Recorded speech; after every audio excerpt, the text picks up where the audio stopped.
Joe Biden's campaign said it raised $6.3 million $8.95 million, in the first 24 hours of his presidential campaign launch, a haul that surpassed the day one amounts collected by his rivals in the crowded Democratic field.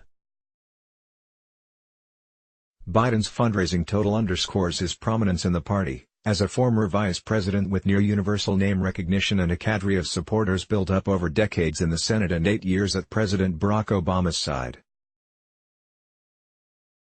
Joe Biden has raised a record sum in his first day on the campaign.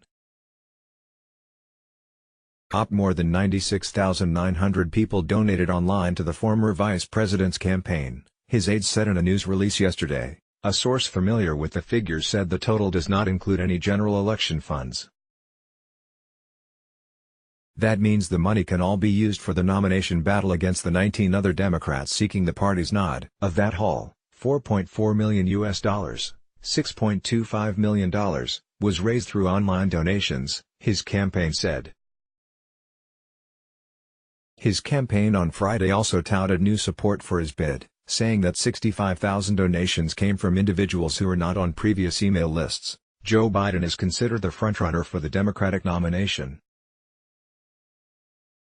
AAP, we are incredibly heartened by the energy and enthusiasm displayed throughout the country for Joe Biden, his deputy campaign manager Kate Bedingfield said in a statement. Related articles 12 hours after announcing, Biden met the fundraising criteria to appear in the early Democratic National Committee debates, his aides said.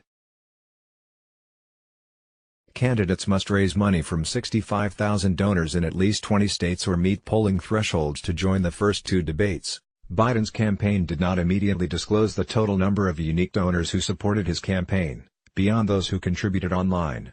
Joe Biden was vice president under Barack Obama. Biden's one-day haul puts him ahead of the $5.9 million $8.4 million, raised by Vermont Sen. Bernie Sanders in the first 24 hours of his 2020 presidential campaign. But Sanders, who is relying on a small donor army built during his 2016 campaign and sustained in the years since, drew on a huge pool of donors. More than 223,000 individual contributors powered Sanders' first-day fundraising. Former Texas Congressman Beto O'Rourke raised $6.1 million $8.67 million, during his first day as a presidential candidate, but the total included nearly $300,000 in money only available for the general election. Beto O'Rourke lost his Senate race in Texas, but is considered a dark horse candidate for the 2020 presidency nevertheless. Biden made it clear during a conference call with supporters this week that he would be judged on his first-day fundraising performance. On Thursday, the same day he kicked off his third bid for the presidency, he held a fundraiser in Philadelphia that brought in more than $500,000 $710,000, former Pennsylvania governor and Biden supporter Ed Rendell told CNN on Friday. Campaign officials have not released the total amount raised at the event, held at the home of Comcast executive and former Rendell aide David Cohen. Tickets were as high as $2,800 $4,000, the maximum amount an individual can donate to a candidate for the primary. Copyright 9 Digital Proprietary Limited 2019. Let's block ads. Why?